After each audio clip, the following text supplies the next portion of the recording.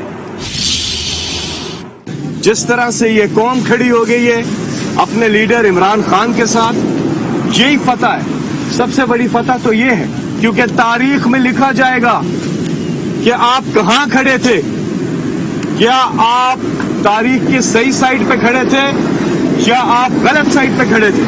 یہ تاریخ میں لکھا جائے گا کہ جب ایک ملک میں بیرونی سازش سے رجیم چینج کی جا رہی تھی تو اس وقت قوم کدھر کھڑی تھی، ان بکے ہوئے لوگوں کے ساتھ، سوداگر کے ساتھ کھڑی تھی یا قوم حق کے ساتھ کھڑی تھی۔ کل اتوار کو نماز عشاء کے بعد سب نے اپنے اپنے جہاں پہ آپ ہیں باہر نکلنا ہے اور زبردست احتجاج کرنا ہے۔ P T I senator Faisal Javed کو پریس کانفرنس کے دوران شہریوں نے گھیر لیا اور مہنگائی پر سوال کرنا شروع کر دیے۔ شہری نے سوال کیا کہ آٹا، چینی، بجلی حکومت نے مہنگی کر دی، ہم کہاں جائیں؟ فیصل جاوید جواب دیے بغیر پریس کانفرنس چھوڑ کر چلے گئے۔ میں آپ کو ایک بات بتاؤں، عمران خان نے ہر چیز کی عمران خان صاحب جواب دے۔ عمران خان کو یہ عدالت دے کر کے ان کا احتساب کیا، احتساب کروایا۔ عمران خان نے بھرپور جواب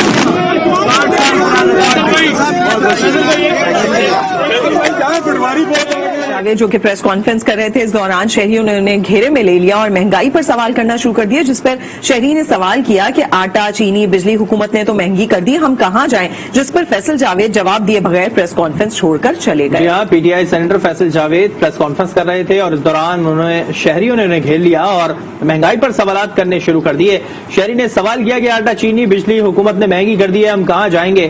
سینیٹر فیصل جاوید جواب دیے بغیر وہاں سے چلے گئے۔ طارق شوری صاحب آپ کی طرف آتے ہیں، 12:30 بجے کا ٹائم تھا اجلاس کا، اوپر ہو گیا ٹائم، کیا دیکھ رہے ہیں آپ اس کو؟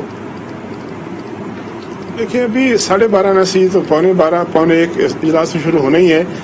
جب اس طرح کے وقفے ہوتے ہیں تو اس میں کچھ نہ کچھ تو اوپر نیچے ہو جاتی ہے۔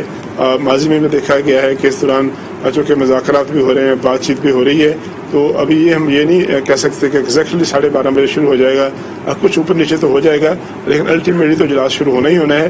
اور اس میں جب اجلاس شروع ہوگا تو ہم دیکھیں گے کہ کیا بات چیت ہوتی ہے۔ میں مینشن کرنا چاہوں گا، یہ ابھی جو آپ نے فیصل جاوید صاحب کا ایک کلپ دکھایا اور فیصل جاوید صاحب کی گفتگو دکھائی، دیکھیں یہ وہ ماحول ہے جس کا سامنا پاکستان تحریک انصاف جب الیکشن میں جائے گی اس کو بھی کرنا پڑ سکتا ہے۔ 2018 کا الیکشن جو تھا اس کا ماحول کچھ اور تھا، اب 2022 میں یا 2023 میں جب الیکشن ہوگا تو اس کا ماحول کچھ اور ہوگا۔ 2018 میں پاکستان تحریک انصاف ایک اپوزیشن جماعت تھی، اس نے پورا 4-5 سال ایک بیانیہ لے کر چلی، اس نے دھرنے دیے، اس نے موبلائزیشن کی، اس نے جو ہے لوگوں سے رابطہ کیا اور ایک بڑی سخت جو ہے احتجاجی تحریک چلائی۔ اس کے علاوہ بہت سے ایلیمنٹس ان کے ساتھ تھے، بہت سے عوامل ان کے ساتھ تھے، سرپرستی حاصل تھی، آپ کو یاد ہوگا خلائی مخلوق کا ذکر بھی ہوا، محکمہ زراعت کا ذکر بھی ہوا۔ یہ بھی لوگوں کو نظر آ رہا تھا کہ مسلم لیگ نون کی حکومت میاں نواز شریف صاحب کو سزا ہوئی اور وہ ان کو نکال دیا گیا اور وہ کہتے رہے کہ مجھے کیوں نکالا، تو اس کے بعد ان کو واپس دوبارہ آنے کا موقع نہیں ملے گا۔ ایک نفسیاتی ماحول تھا، ایک سیاسی ماحول تھا، بڑے بڑے الیکٹیبل جو ہے ٹوٹ کے جا رہے تھے، تو اس وقت ماحول اور تھا۔ اب پاکستان تحریک انصاف یہ سمجھتی ہے کہ شاید وہ اس طرح کا بیانیہ لے کر جب میدان میں جائے گی تو ان کو بڑی پذیرائی حاصل ہوگی۔ جب وہ جائیں گے یہ تو اس وقت پتہ چلے گا، لیکن اس وقت جب جائیں گے تو پھر یہ سوالات بھی پوچھے جائیں گے جس سوال کا جواب ابھی شہری نے، اب اس میں کوئی جلسہ جلوس نہیں تھا۔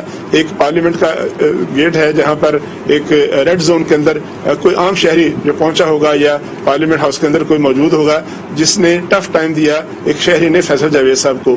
اب جب یہ جلسوں جلوس میں جائیں گے، کمپین چلائیں گے، تو پھر اس کا جواب دینے پڑے گے۔ 5 سال، 3.5 پونے 4 سال کی پرفارمنس کا جواب دینا پڑے گا۔ 10 سال ہو گئے ہیں خیبر پختونخوا میں حکومت کرتے ہوئے، اس کا جواب دینا پڑے گا۔ پنجاب میں ان کی حکومت ہے، آج بھی اس وقت بھی پنجاب میں جو وزیر اعلیٰ ہے ان کا ہے، حکومت ان کی ہے۔ تو جو ساری جو گورننس تھی، جو گورننس کے ایشوز تھے، جو بجلی کے قیمتوں میں اتنا اضافہ ہو گیا ہے، پٹرول کی قیمت جو ہے وہ 100 روپے کی تھی تو آج وہ 150 روپے کے قریب پہنچی ہوئی ہے۔ کھاد کی بوری 12,000 میں بکتی رہی ہے, جو دیگر گیس کی قیمتیں ہیں, LNG کی قیمتیں ہیں, اشیاء خوردنوش کی قیمتیں ہیں, تو اس کا جواب اس طرح دینا پڑے گا. اس سے پہلے اپوزیشن میں تھی تو اس سے پہلے ان کو جواب دہی نہیں کرنی پڑی تھی. اچھا طارق صاحب, جس طریقے سے آپ بات کر رہے ہیں, آپ نے پوری پرفارمنس کا احاطہ کیا جو کہ ہم نے دیکھا تحریک انصاف کی پچھلے تقریباً 4.25 سال میں, تو اس پورے کے بعد جو اب ہم دیکھ رہے ہیں بیانیہ بنایا جا رہا ہے تحریک انصاف کی جانب سے, آپ کو کیا لگتا ہے منشور میں لاسٹ ٹائم جتنی چیزیں تھیں ان کو پورا نہیں کیا گیا اور اب ایک نئے اعلامیہ کے ساتھ تحریک انصاف سامنے آئے گی, تو یہ زیادہ طاقتور ہو پائے گا ان کا اعلامیہ؟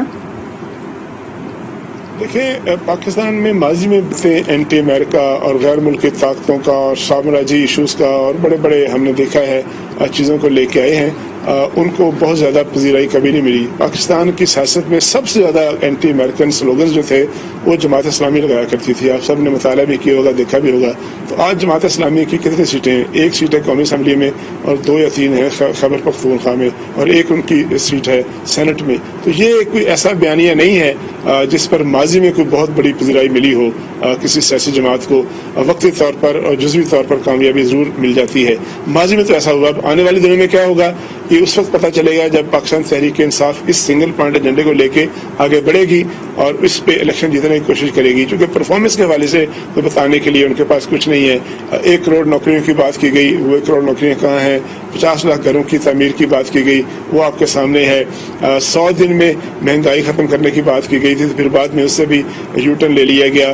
پھر احتساب کا جو نعرہ تھا جس پہ پاکستان تحریک انصاف کہتی تھی کہ ہمارا سب سے بڑا ہال مارک ہے, ہماری سب سے بڑی جو ہے وہ مین ہماری اسٹریٹجی ہے, اس احتساب کا جو نتیجہ نکلا, جس طرح سے احتساب مذاق بنا, جس طرح سے چیزیں سامنے آتی گئیں, جس طرح سے آج تک 1 روپیہ بھی جو ہے برآمد نہیں ہو سکا, جس طرح سے جو ایسٹ ریکوری اور جو یونٹ تھا اس میں کنٹروورشل چیزیں سامنے آئیں, اور الٹیمیٹلی وہ جو شہزاد اکبر صاحب تھے جو احتساب کے جو مشیر تھے پرائم منسٹر کے, وہ خود استعفیٰ دے کے چلے گئے.